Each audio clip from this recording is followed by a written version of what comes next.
बस भाभी, बहुत बोल लिया आपने। कहीं इस तरह मम्मी से बात की जाती है? अब एक भी शब्द और नहीं। ये मम्मी हैं हमारी, इन्होंने किन परिस्थितियों में हम सबकी परवरिश करके इस मुकाम तक पहुंचाया है, ये हम लोगों से बेहतर कौन जान सकता है। एक तो जिस गलती के लिए मम्मी को इतना सुना रही हैं, वो गलती मम्मी ने की ही नहीं है। और मान लो अनजाने में गलती हो भी गई, तो क्या आप मम्मी का मान सम्मान भूल जाएंगी? अंशु ने अपनी मम्मी का अपमान होते हुए देखकर बहुत तिलमिलाते हुए कहा। और भैया भाभी लगातार मम्मी को अपशब्द बोले चले जा रही हैं और चुपचाप बैठे हुए सुन रहे हैं। मुझको आपसे तो ऐसी उम्मीद बिल्कुल भी नहीं थी। अंशु बेटा, तुम चुप रहो। अगर तुम भी बराबर से जुबान लड़ाने लगे तो इसमें और तुम में क्या फर्क रह जाएगा? अभी बेटा से पहले ही दीपा परिस्थितियों को संभालने की कोशिश करते हुए बोली। वाह मम्मी जी, पहले तो बेटे को उकसाती हो और फिर उसको समझाने का नाटक करती हो। रंजना बहू, जो उतनी देर से जरा सी बात के कारण बिना वजह सास को सुनाए पड़ी थी। बहू, कुछ तो शर्म करो। मैंने क्या उकसाया अंशु को? तुम तो खुद उसके सामने मेरा अपमान पर अपमान किए जा रही हो। माना कि अभी की आंखों का पानी मर गया, उसको अपनी माँ का अपमान नहीं दिखाई पड़ रहा, लेकिन एक बेटा अपनी माँ का अपमान इस तरह से होते हुए कैसे देख सकता है? दीपा बहुत दुखी होते हुए बोली, क्योंकि वो तो अपने परिवार को हमेशा हंसता खेलता देखना चाहती थी, कभी इस तरह की कल्पना भी नहीं की थी। लेकिन कुछ परिस्थितियां चुपचाप जीवन में चली आती हैं, और यही हुआ दीपा के साथ। चचेरी बहन के कहने पर उसके दूर के देवर की बेटी के साथ बड़े बेटे अभी की शादी कर दी। पहले तो राकेश, दीपा के पति, ने मना भी किया कि ये सोच लो कि ये रिश्तेदारी में अभी का रिश्ता करना सही रहेगा। लेकिन दीपा ने सोचा कि बड़ी बहन है तो सोच समझकर ही रिश्ता बताया होगा। देखने सुनने में भी रंजना अच्छी लगी और उसके मायके वाले भी ठीक ठाक। लेकिन रंजना शादी के बाद कुछ दिनों तक तो ठीक ठाक रही, लेकिन फिर धीरे धीरे ऐसा रंग दिखाना शुरू किया कि दीपा के लिए तो गुड़ भरे हंसिया जैसा हाल हो गया। ना उगलते बन सकता था अब और ना निगलते। रंजना जब देखो तब दीपा को छोटी छोटी बातों के लिए मुंहफट जवाब दे देती। दीपा यही सोचती कि अभी बच्ची है, थोड़े दिनों में संभल जाएगी, लेकिन जिसको संभलना होगा वही तो संभलेगा। दीपा अकेले में बैठकर खूब फूट फूट कर रोती कि आखिर भगवान, उससे कौन सी गलती हो गई जो उसको ऐसी सजा मिली। उसने तो बस हर अच्छी बुरी परिस्थितियों से लड़ने के बाद अपने परिवार की खुशियां ही चाही थीं, लेकिन शायद भगवान को वो भी ना मंजूर था। दीपा अपनी चचेरी बहन से भी कुछ नहीं कहना चाहती, क्योंकि उसको लगता कि ये सब उसकी किस्मत का ही दोष है। छोटा बेटा अंशु बाहर नौकरी करता था, इसीलिए कम ही आ पाता। समय के साथ शादी उसकी भी हो चुकी थी, लेकिन उसकी पत्नी मनी बहुत ही संस्कारों से परिपूर्ण सुशील। पहले तो रंजना अगर अभी के सामने दीपा से कुछ कहती तो अभी रंजना को समझाता, लेकिन धीरे धीरे अभी भी रंजना के ही रंग में रंगने लगा। राकेश भी ये सब देख सुनकर बहुत परेशान हो जाते।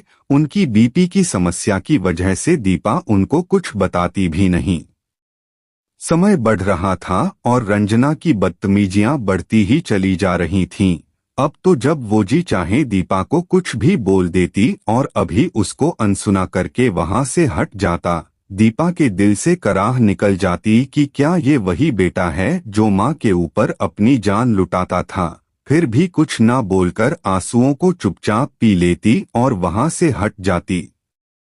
होली का त्योहार था और इस बार 2-3 साल के बाद अंशु भी आया था होली पर। रंजना ने अपने मायके से मिला क्रॉकरी सेट निकाला था खास अपनी सहेलियों के आने पर। सहेलियों के नाश्ता कर लेने के बाद क्रॉकरी सेट तो अंदर पहुंच गया और रंजना वहीं पर सहेलियों के साथ बैठी रही। दीपा ने सोचा कि महंगी क्रॉकरी है, चलो मैं ही साफ करके रख देती हूँ।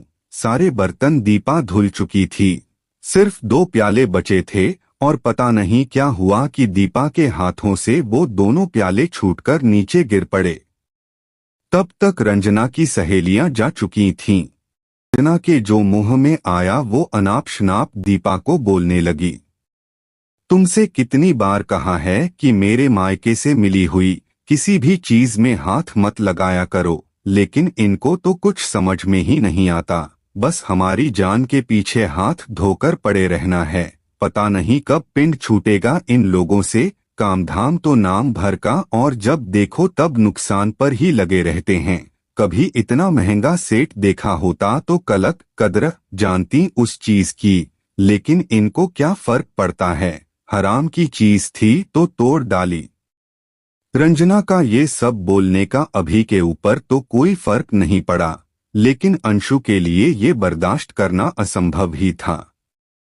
बस इसीलिए वो मम्मी का अपमान देखकर तड़प उठा। इतनी ही परवाह है तो ले जाओ इनको अपने साथ, 4 दिनों में आटे दाल का भाव मालूम पड़ जाएगा।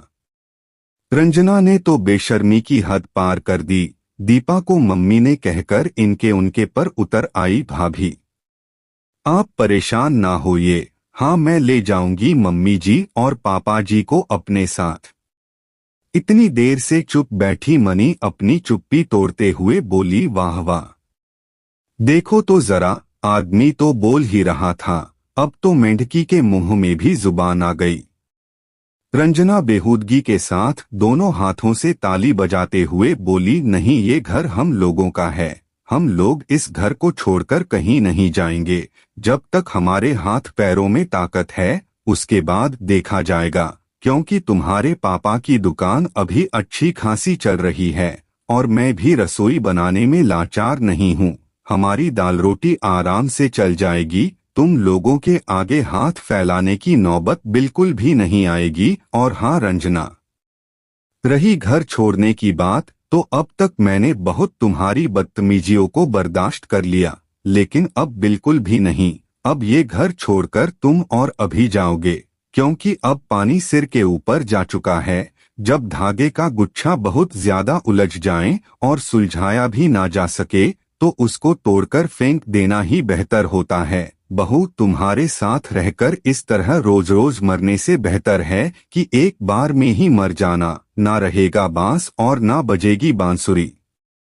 सब कुछ घुट घुट कर बर्दाश्त कर लेने वाली दीपा के अंदर आज की परिस्थिति को देखकर पता नहीं इतना बोलने की ताकत कहाँ से आ गई थी। शायद परिस्थितियां बहुत ज्यादा ही विकट नजर आ रही थीं। मम्मी होश में भी हो कि क्या कह रही हो, हम लोग क्यों ये घर छोड़कर जाएं? अब जाकर अभी के बोल फूटे जब उसको घर निकाला मिल रहा था। कम से कम चलो बेटा बोले तो तुम, लेकिन शायद मैं अभी तक बेहोश ही थी। अब जाकर होश आया है। अपना दोनों का बोरिया बिस्तर समेटो और अपना नया घर ढूंढो। बस 2-3 दिन की मोहलत तुमको देती हूँ।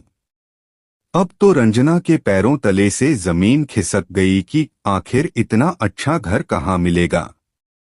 अब तो रंजना ने भी अनुनय विनय करनी शुरू कर दी, लेकिन अब तो दीपा चिकना घड़ा बन चुकी थी। इतना सब कुछ घर में हो गया, लेकिन उस समय राकेश घर पर नहीं थे। वो किसी दोस्त से होली मिलने के लिए गए थे। आप बिना पापा की मर्जी से कोई फैसला नहीं सुना सकती, क्योंकि ये घर पापा का है।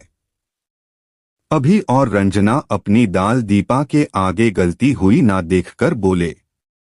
थोड़ी देर बाद राकेश ने घर लौटने के बाद जब सारी स्थिति को देखा तो उनको भी बहुत ज्यादा बुरा लगा, लेकिन अभी और रंजना उनके सामने जाकर मगरमच्छी आंसू बहाने लगे। लेकिन उनके ऊपर भी कोई भी फर्क नहीं पड़ा, क्योंकि महसूस तो वो भी कहीं ना कहीं दीपा के अपमान को कर रहे थे और उन्होंने भी दीपा के फैसले को एकदम जायज ठहराया और अभी और रंजना को फिर से घर छोड़ने की हिदायत दे डाली। आखिरकार अभी और रंजना को वो घर छोड़ना ही पड़ा। दीपा ने अंशु और मनी के साथ भी जाने से उस समय इनकार कर दिया, लेकिन उसने मन ही मन गहरी सांस ली कि रोज रोज मरने से तो अच्छा एक बार में ही मर जाना। दोस्तों, आज के समय में बुजुर्गों की स्थिति सचमुच बहुत भयावह हो रही है। समझ में नहीं आता कि परवरिश में कमी रह गई या नई जनरेशन ही ऐसी पैदा हो रही है। क्या विचार हैं आपके? लाइक और कमेंट्स के द्वारा अवश्य अवगत करवाइएगा और प्लीज मेरे चैनल को भी सब्सक्राइब कीजिएगा। धन्यवाद।